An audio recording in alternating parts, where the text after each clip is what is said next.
Prediction कर दिया। और ये बात सुन करके देश में जगह जगह हवन होने लगे कि अभी तो भारत न्यूजीलैंड और ऑस्ट्रेलिया से जीत ही नहीं सकता, लेकिन जीत गए। हवन से नहीं जीते, अभ्यास से जीते, मेहनत से जीते। अब सब बाबा मुंह छिपाए फिर रहे हैं, अरे मैंने तो ऐसे ही बोल दिया। तो भविष्य वक्ता भी ऐसे खड़े हो जाते हैं जो इतने दावे से करते हैं कि मेरी बात सही होगी, मैं जो कह रहा हूं वही सही हो। तो वो कल की बात कर रहे हैं और उसे पता आज की भी नहीं है, अभी की भी नहीं है।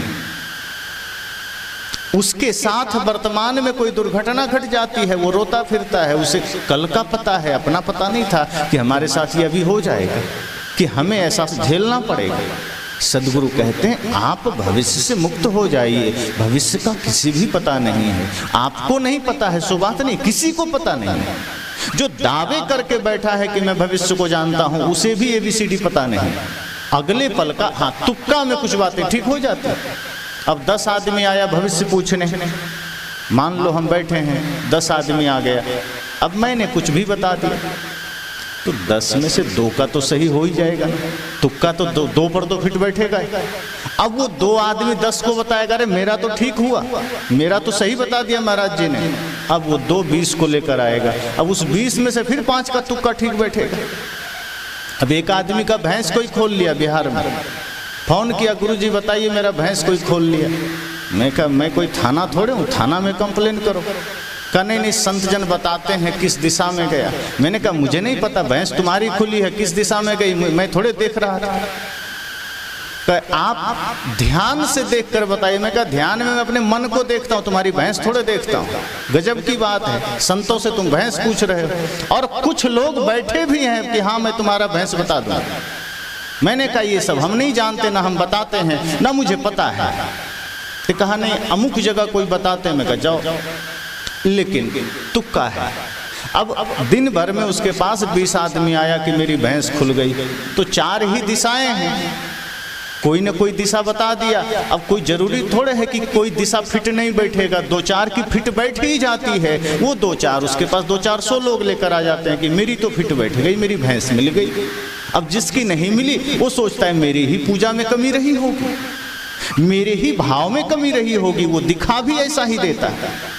वो बताने वाला कहेगा इतना गर्व से, इतना कॉन्फिडेंस से कि नहीं मैंने तो सही ही बताया, तुमने ही सही से भाव से मेरे पास नहीं आए, नारियल नहीं चढ़ाए, पूजा नहीं की, भाव सही से नहीं था, मन गंदा था। अब वो बेचारा खुद को ही कोस रहा है कि अगली बार हम भी श्रद्धा से आएंगे, समर्पण से आएंगे। सदगुरु कहते हैं ये तुम भविष्य में पड़ गए, सुख से दूर हो जाओगे। जैसे ही भविष्य की ओर आंखें गई, आप वर्तमान के सुख से, वैभव से, संपदा से दूर हो जाते हैं। सुख समृद्धि वर्तमान में है। अगर आप सच में चाहते हैं सुखी होना, सबसे पहली बात भविष्य छोड़ दीजिए कि क्या होगा। आप वर्तमान को ठीक करें, वर्तमान में जिए, वर्तमान में सब कुछ है। और ऐसा नहीं है कि भविष्य में कुछ नहीं है। सदगुरु कहते हैं भविष्य आपके हाथ में नहीं है, इसलिए होगा भी तो आप कुछ कर नहीं सकते। मान लीजिए कल आपके भाग्य में कुछ लिखा हो कि ये मिलेगा, पर आज तो नहीं मिलेगा, वो कल लिखा है, तो आज आप क्या कर लेंगे? आज आप कल का भाग्य तो नहीं लिख सकते, बदल सकते, पकड़ सकते। आज आपको क्या लिखा है, आज आप क्या कर सकते हैं? अगर आज आपने पुरुषार्थ सही किया है, श्रम सही किया है, मेहनत सही किया है, तो आज आपको मिल सकता है। अगर आज आपने गलत किया है तो कल अगर कुछ अच्छा लिखा भी होगा वो भी चला जाएगा। इसलिए कई बार क्या होता है कि अच्छा के चक्कर में हम आज भी खो देते हैं, और आज अगर आज खो दिया तो कल भी खो गए। तो सदगुरु कहते हैं राम बुलावा भेजिया, ये बाहर की बात है, बाद की बात है। वो कब भेजेंगे नहीं भेजेंगे, और भेज भी दिया तो तुम्हें क्या पता वैकुंठ कहाँ है। अगर अभी तुमने जीवन को वैकुंठ बनाया, अगर अभी तुमने जीवन को बेहतर बनाया, ये वैकुंठ ही तो है। भक्ति में हम जीते हैं, ये वैकुंठ ही तो है। जहां कुंठारहित होकर हम जीते हैं, ये वैकुंठ ही तो है। जो व्यक्ति स्वाध्याय करता है, ध्यान करता है, जो व्यक्ति आत्मचिंतन करता है, जो व्यक्ति परहित में जीता है, जो किसी के दुख को देखकर द्रवित होता है, जो किसी जरूरतमंद की सेवा करता है निस्वार्थ भाव से, कोई कामना नहीं, कोई स्वार्थ नहीं, साहब कहते हैं बैकुंठ ही तो है, फिर और क्या बैकुंठ होगा? और बैकुंठ में जाकर होगा क्या? यहाँ अगर आप बेहतर जीते हैं, बेहतर संवाद आपका समाज के साथ है, माता पिता गुरु के प्रति श्रद्धा है, राष्ट्र के प्रति अपने दायित्वों का निर्वहन है, तो समझ जाना इससे बढ़िया बैकुंठ और कभी नहीं, कहीं नहीं। आगे की तो बात ही दूर है। इसलिए साहब कहते हैं मुझे तो रोना आ गया, मेरे तो आंखों में आंसू आ गए कि मुझे बाहर कहीं जाना होगा, मुझे नहीं जाना कहीं। जो मेरा वर्तमान है, जो अभी है, यही मेरे लिए मुक्ति है, मोक्ष है, यही आनंद है। भविष्य में ना मुक्ति है, भविष्य में ना बैकुंठ है। अगर हम यह सोचकर ध्यान कर रहे हैं कि कल मुक्ति पा लेंगे, साहब कहते हैं कभी मुक्ति नहीं पाओगे। ध्यान का अर्थ है कि अगर आपने अभी ध्यान किया, अभी मुक्ति है। अब जैसे किसी कमरे में अंधेरा है, आप आज लाइट जलाएं तो क्या उसमें कल जाके उजाला होगा क्या?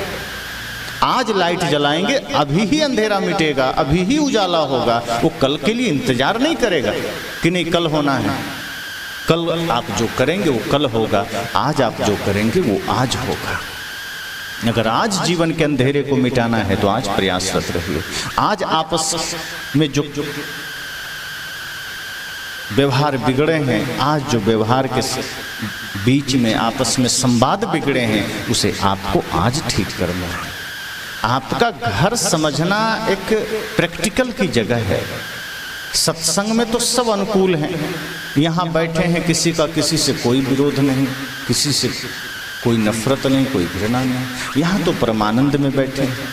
असली परीक्षा घर में होती है, असली परीक्षा बाजार में है, दुकान में है, सड़कों पर है, समाज के बीच में है, कि वहाँ हमारे जीवन में सामंजस्य है कि नहीं। अब कई बार आप देखिए ध्यान शिविर में जाते हैं तो 100-200 लोग होते हैं, वहाँ आप बैठते हैं, आप भी ध्यान कर लेते हैं। 4 सत्र में ध्यान शिविर कहीं कहीं होते हैं, कहीं 2 सत्र में, कहीं 3 सत्र में। वहाँ आप समूह में जाते हैं, नियम बना हुआ है कि नहीं 4 बजे जगना है, 6 से 8 आपको ध्यान करना है, फिर 9:30 से 11 कर लेना है, फिर 3 से 5 कर लेना है, फिर रात्रि में 7 से 9 कर लेना है। अब वो तो प्रैक्टिकल की जगह है, वहाँ आपने समूह में ध्यान कर लिया, लेकिन जब घर आए तब कितने क्षण आप ध्यान में उतर पाए। अब आप ये सोचना कि वहाँ जो आपने जाना, वहाँ जो आपने सीखा, वो आपके घर में उतरा कि नहीं, बाजार में उतरा कि नहीं। इसलिए तो सदगुरु कबीर ने ध्यान को, सत्संग को समय से नहीं बांधा। उन्होंने कहा कि जो व्यक्ति सत्संग और ध्यान को समय से बांधता है वो ध्यान करता ही नहीं है, वो सिर्फ समय पूरा करता है। सदगुरु कहते हैं जो व्यक्ति क्षण क्षण पल पल ध्यान में होता है, वस्तुतः वही सच्चा ध्यान है। जो व्यक्ति पल पल सत्संग में जीता है वही सच्चा सत्संग है। जो 1 घंटे 2 घंटे सत्संग किया, बाकी समय संसार में जी रहा है, वो सत्संग नहीं कर सकता, क्योंकि वो यहाँ अनुकूलता में था, वहाँ प्रतिकूलता में गया। अनुकूलता में कोई समस्या नहीं है, प्रतिकूलता में समस्या आती है, और जो प्रतिकूलता में सम रह जाए वही सत्संगी है। इसलिए साहब ने ध्यान के बारे में भी कहा, शब्द निरंतर मनुआ राता मलिन वासना त्यागी, उठत बैठत कबो न छूटी ऐसी तारी लागी। किसी ने कहा साहब कब तक ध्यान करें, कितना ध्यान करें? साहब कहते हैं कब तक? ये क्या, ये कोई क्रिया थोड़े है ध्यान जो तुम कब तक पूछ रहा है। क्रिया बाहरी चीजों की होती है, जो बाहर कुछ करते हो। ध्यान तो स्थिति है, ध्यान तो जीवन है। ये थोड़ा सा नहीं करना, ये 1 घंटा 2 घंटा नहीं करना, ये तो पल पल करना है। उठत बैठत कबो न छूटी ऐसी तारी लागी। ध्यान का मतलब है जो सजगता बनी रहे 24 घंटे, सोते जागते उठते बैठते खाते पीते चलते, सतत जागृति, सतत सावधानी। साहब ने कहा फहम आगे फहम पाछे, फहम दाहिने डेर, फहम पर जो फहम करे सो फहम है मेरे। फहम मतलब सावधानी, आगे पीछे दाएं बाएं ऊपर नीचे इतनी सावधानी करो, सावधानी के ऊपर सावधानी करो, तब समझना सजगता आई। और उसी सजगता का परिणाम वैकुंठ है, उसी सावधानी का परिणाम आनंद है। अगर हम बेहोशी में जीते हैं और सोचते हैं वैकुंठ मिल जाए, हम मूर्छा में जीते हैं, अज्ञानता में जीते हैं और सोचते हैं वैकुंठ मिल जाए, सदगुरु कहते ये असंभव है। कि आप बेहोशी में जिए। और बेहोशी में जीने का अर्थ क्या है? कोई आदमी कह सकता है कि हम तो जागे हुए हैं, बेहोश थोड़े। साहब कहते नहीं, ये जागृति शरीर की नहीं चाहिए, आपकी चेतना जगी हो, आपका विचार जगा हुआ हो, आपका विवेक जगा हुआ हो।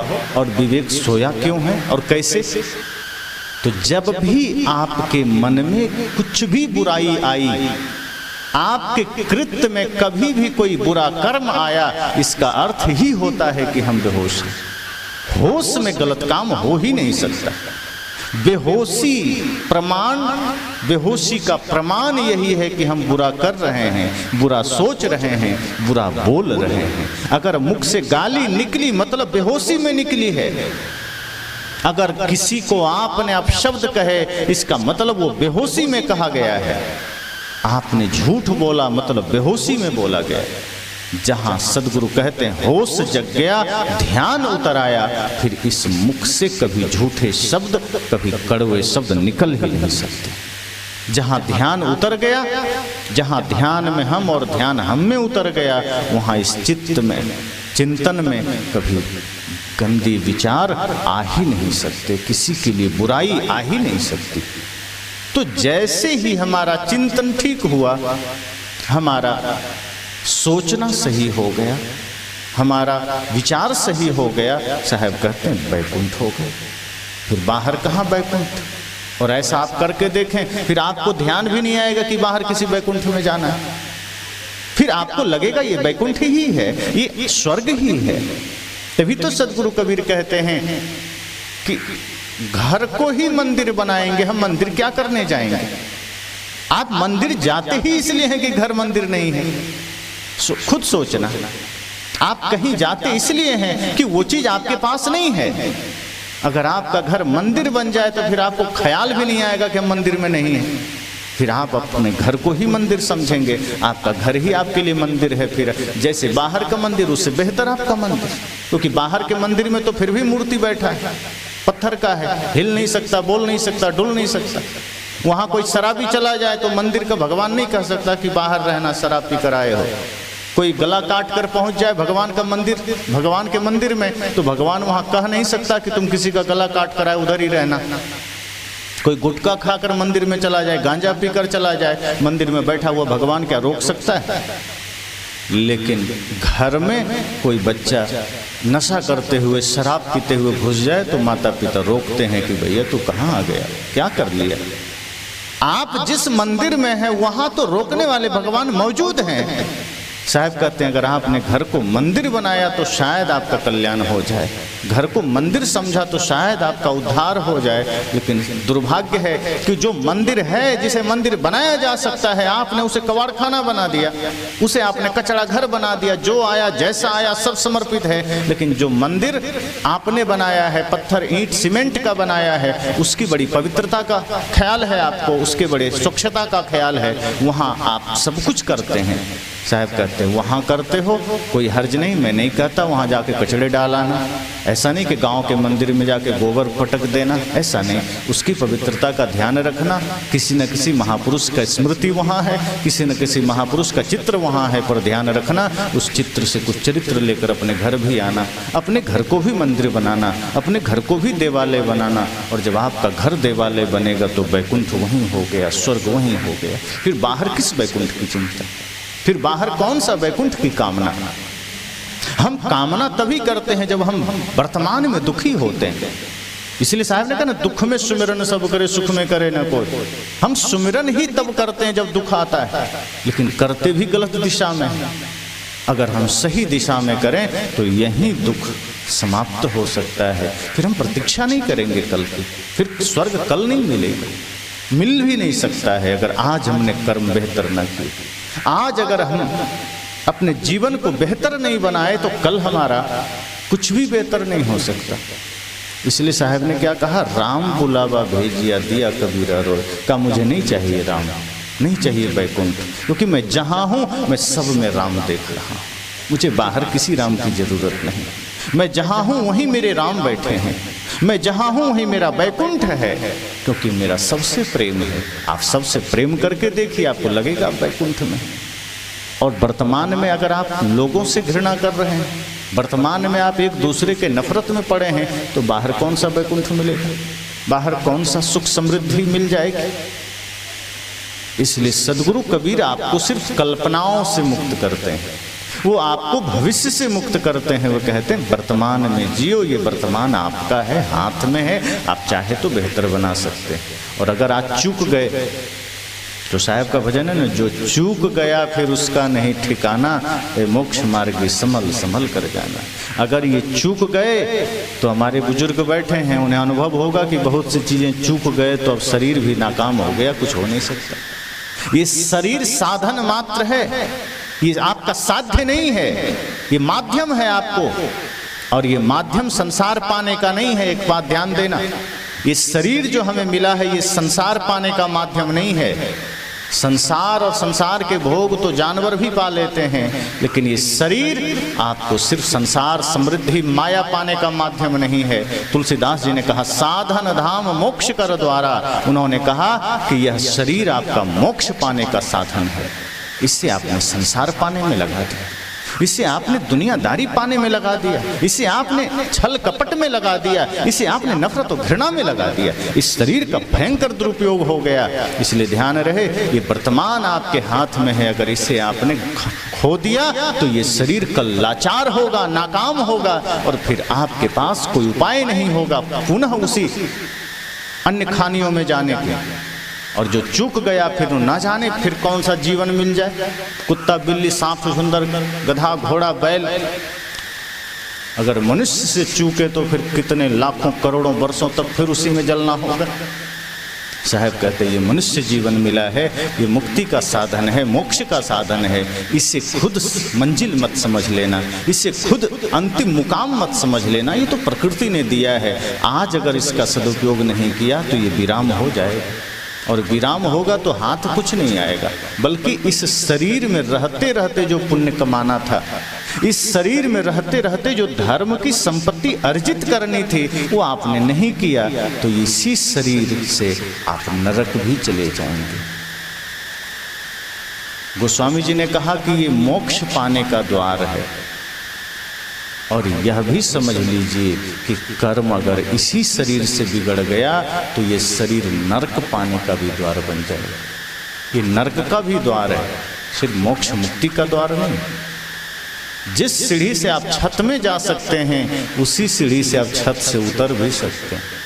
अगर यह मनुष्य जीवन आपका सीढ़ी है, आप इससे मुक्ति तक जा सकते हैं, परम सत्य तक जा सकते हैं, तो इसी शरीर से आप नरक में भी जा सकते हैं। इसलिए वर्तमान में सजगता जरूरी है, वर्तमान में होश जरूरी है। हम वर्तमान में होश खोते हैं और ये शरीर हमारे लिए खुद अभिशाप बन जाता है, ये वरदान नहीं रहता। इसलिए मैंने कहा कि लोगों के मन में बहुत सारी शंकाएं आती है, बहुत सारे सवाल आते हैं, और सदगुरु कबीर का विचार इतना विराट है, इतना विशाल है कि उनके एक एक शब्द से हमारी शंकाएं मिट सकती है, बशर्ते हम श्रद्धा पूर्वक उन बातों को सुन सकें, समझ सकें। जहाँ श्रद्धा है, ऋषियों ने कहा भी है श्रद्धावान लभते ज्ञानम, ज्ञान ग्रहण करने के लिए श्रद्धा जरूरी है। और श्रद्धा से अगर आप सदगुरु कबीर के विचार को सुनते हैं, उस पर मंथन करते हैं, तो उनके एक एक विचार, एक एक वाणी आपको खुद से जोड़ती है। सदगुरु कबीर की वाणी आपको संसार से नहीं जोड़ती है, सदगुरु कबीर की वाणी आपको स्वयं से जोड़ती है, अपनी ओर मुड़ने का संकेत करती है, मार्गदर्शन देती है। और जो व्यक्ति खुद से जुड़ गया वही संसार में सही काम कर सकता है। जो व्यक्ति खुद में लौट आया वही संसार को भी सही मार्गदर्शन दे सकता है। जो खुद से ही अपरिचित है, जो खुद को ही नहीं जाना, जो अपनी ओर ही नहीं लौटा, वो दुनिया को भी भटका देता है। इसलिए ऐसे लोग भी इस धरा पर हैं जो बाहर मोक्ष बता बता करके, बाहर वैकुंठ बता बता करके, बाहर कोई भगवान बता बता करके आज आदमी के बुद्धि को ही ग्रहण लगा दिया है, आदमी के बुद्धि को ही कैप्चर कर लिया, और आदमी उसी में फंसता चला जाता है कि यही हमारी नियति है, यही हमारा भाग्य है। क्या किया जा सकता है? सदगुरु कहते नहीं, तुम इतने लाचार नहीं हो। सदगुरु कहते हैं आप इतने कमजोर नहीं हैं, एक बार संकल्प करें और देखें कि आपके भीतर एक असीम शक्ति का जागरण होगा और फिर आप अपना संपूर्ण बंधन काट सकते हैं, आप अपने संपूर्ण समस्याओं का समाधान कर सकते हैं। सद्गुरु कबीर हमारे भीतर असीम शक्ति का संचार करते हैं। वे कहते हैं आप असीम शक्तियों का स्वामी हैं, आप स्वयं ईश्वर रूप हैं, बस अपनी भगवत्ता को पहचानने की जरूरत है, अपनी शक्ति को जानने की जरूरत है। और जब अपनी शक्ति को जानेंगे तो आप वर्तमान ही आपका वैकुंठ बनेगा, वर्तमान ही आपका स्वर्ग बनेगा। हम अपनी शक्तियों से अनजान हैं, हम अपने आप से अनजान हैं, इसलिए हम बाहर भटकते हैं। कहीं नदियों में हमें मोक्ष मिल जाए, कहीं पहाड़ों में मिल जाए, कहीं गिरी कंदराओं में मिल जाए, रास्ते चलते कहीं भी किसी पत्थर में तिलक देखते हैं कि हमें लगता है जरूर कोई सिद्ध पत्थर, कोई देवता होगा, सिर पटक करके कुछ मांगने लग जाता है। एक सज्जन आश्रम से जुड़े हैं, दीक्षा लिए हैं, उनके 1500 रुपये खो गए, तो किसी के पास आश्रम में तो चर्चा किए ही, साथ साथ जो भगत भरते हैं ना, भक्ता लोग होते हैं, वहाँ चले गए कि मेरा 1500 खो गया। तो पूछा होगा कहाँ खोया, तो घर में ही कुर्ता टांगे थे, नहीं मिल रहा है। उसने कह दिया घर में ही कोई लिया है। अब इसमें नई बात क्या बताया, कुर्ता घर में टांगा तो घर में ही कोई लिया होगा ना। अब उसने कह दिया, वो सोच, अब वो कह रहा है देखो बता तो दिया घर में लिया होगा। तो मैंने कहा कुर्ता आप कहीं बाजार में थोड़े टांगे थे, कुर्ता घर में था तो घर का ही लिया होगा। और पहली बात कि वो दूर बैठा आदमी कैसे जान गया कि कहाँ पैसा है, इतना का नहीं सच बता देता है। सज्जन ने कहा कि वो जानता है, बता देता है, बहुत बार सही बताया है। मैंने कहा अगर ऐसा कुछ होता तो भारत सरकार तुरंत ऐसे लोगों को पकड़ करके रख देता सीबीआई विभाग में। हमारी जो रॉ एजेंसी सीबीआई एनआईए पर इतना खर्च होता है, ऐसे ही तमाम बताने वालों को इकट्ठा करके रख दिया जाता और ये बताते आतंकवादी कहाँ छिपे हैं, ये बता देते देश में चोरी कहाँ होने वाली है, आतंकवादी घटनाएं कहाँ होने वाली है। इनका इतना ही पावर है कि तुम्हारे जेब से 1500 गए, बस इतना ही बता पाएगा। इतना नहीं बता पाएगा कि कहाँ गलती होने वाली है, कहाँ देश में बम धमाका होने वाला है, कहाँ कौन क्या गलत करने वाला है, कहाँ किसके घर चोरी होने वाली है। आज भी सत्संग से जुड़ने के बाद भी हमारे मन पर वो भ्रम का पर्दा है, हम उससे मुक्त ही नहीं होना चाहते। ऐसे भ्रम पर हम अगले सत्र में चर्चा करेंगे। भ्रम का भी बाजार बड़ा विशाल है, तमाम तरह के भ्रम हमारे जीवन में चलते हैं, तमाम तरह के पाखंड हमारे जीवन में चलते हैं। उस भ्रम से हम मुक्ति कैसे पाएंगे, इस पर हम अगले सत्र में चर्चा करेंगे। फिलहाल सदगुरु कबीर का यह वचन जिसे हमें समझने की जरूरत है कि राम बुलावा भेजिया दिया कबीरा रो। लोगों ने समझा कि सच में वो राम को मानते हैं, बात ऐसी नहीं। साहब कभी कल्पना की बात है, कोई राम होगा बाहर, उसने बुलाया। मुझे तो ये दुख है कि बाहर कहाँ मैं वैकुंठ खोजने जाऊं। अरे जो यहाँ सुख है, जो वर्तमान में सुख है, वो बाहर होगा, इसकी तो कल्पना ही की जा सकती है, हकीकत से तो कोई वास्ता नहीं।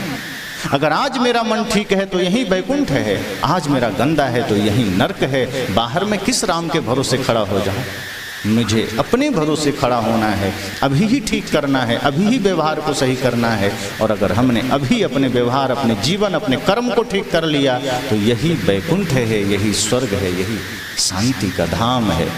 तो आप सब यही संकल्प लें कि हम सब भी अपने वर्तमान जीवन में ही एक एक कृत्य को पवित्र करने की चेष्टा करें, एक एक व्यवहार को मधुर बनाने की चेष्टा करें। आपस के जो संवाद बिगड़े हैं उन संवादों को ठीक करने की चेष्टा करें। एक दूसरे से जो हमारा सामंजस्य बिगड़ा है उस सारे सामंजस्य ठीक करें और देखें सबके भीतर आपको वही राम नजर आएंगे, वही परमात्मा नजर आएंगे। अभी हम दूसरों में देखने लगता है कोई रावण दिख रहा है, कोई कंस दिख रहा है। ये दृष्टि अपनी ही गलत हो गई है, इसलिए हमें लोगों में राक्षस नजर आते हैं, इसलिए हम झगड़ते हैं, विवाद करते हैं, नफरत करते हैं। आप एक बार अपने भीतर पवित्रता धारण करके देखें, आपको चींटी में भी परमात्मा का दर्शन न हुआ तो कहना। आप अपने भीतर एक बार करुणा धारण करके तो देखें, आप अपने भीतर एक बार सारी कुंठा को मिटाकर तो देखें। आप जहां नजर ले जाएंगे आपको चारों ओर लगेगा कि सब जगह वही परमात्मा बैठा है, वही स्वर्ग है वही वैकुंठ, वही आनंद है, यही एकमात्र उपाय है। वरना अगर आज हमने अपने मन को गंदा बनाया है और अगर आज उसे हमने धोया नहीं, मन के मैल न धोए, मन के विकारों को न धोए, तो न बाहर कोई स्वर्ग मिलेगा, न बाहर कोई वैकुंठ मिलेगा, न बाहर कोई राम मिलेगा। हाँ, अभी से नरक शुरू हो जाएगा, शुरू है और आगे भी नरक ही मिलता रहेगा। तो उस भयंकर नरक का नाम ही है ये डिप्रेशन। ये डिप्रेशन क्या है, ये चिंता क्या है, आपसी विवाद क्या है, पिता पुत्र के बीच जो झगड़े हैं वो क्या है, बहू सास के झगड़े क्या है, भाई भाई के झगड़े क्या है, ये इसी का नाम नर्क है। नर्क और कुछ दूसरा नहीं है कि कड़ाहे में तेल खौला करके आपको डाला जाएगा। ये तो कल्पनाएं हैं कि कड़ाहे में तेल खौला कर डाले जाएंगे, गंदगी के गड्ढे में डाले जाएंगे, आरे से फाड़े जाएंगे, सांप बिच्छू से कटवाए जाएंगे। वस्तुतः जो हम यहाँ गंदी विचार मानसिकताओं में जी रहे हैं, व्यवहार बिगाड़ कर जी रहे हैं, गंदा मन बनाकर जी रहे हैं, ये जो क्षण क्षण हमारा मन पीड़ित परेशान हो रहा है, साहब कहते हैं यही नर्क है, भयंकर नर्क है। और इसके अतिरिक्त बाहर कोई नर्क नहीं। यही नर्क आपके लिए समझना कि भयंकर कारण है, जिससे शांति से आप दूर हैं, जिससे परमानंद से दूर हैं, वैकुंठ से दूर हैं। तो इसी भाव के साथ हम सब अपने अपने भीतर यह संकल्प लें, चिंतन करें, मंथन करें, वाणी को विराम।